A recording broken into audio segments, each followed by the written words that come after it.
OFW ka at target mo makapag-invest para magkaroon ka ng passive income, saan ka nga ba pwede magsimula? Pwede ka dito sa Kaiser na sinimulan ko rin noong 2012. Kasi dito tatlo na yung meron ka. Tinatawag din namin na level 1 investing. Dito may investment ka, healthcare at life insurance. Magagamit talaga natin to pag nag-retire tayo at para magkaroon tayo ng passive income.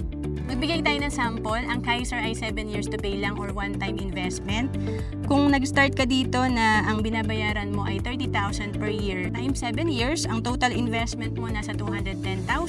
Ang projected fund nito, pag nag-mature after 20 years kasi ang maturity nito, so meron kang projected fund na 583,000. Just cash to after 20 years. At kapag hindi mo pa kinuha yung fund mo sa Kaiser after 20 years, patuloy pa rin ang healthcare benefit mo at may investment ka pa rin na nag-grow. Kaya nga kung nag-start ka dito at the age of 30, pag edad mo na 60, meron kang projected fund na 1.5 million. At kung 10% ito na kinikita, meron kang passive income na 150,000 per year or 12,000 passive income per month. And to know more about Kaiser, message mo na ako sa FB, Roan Celis Capistrano.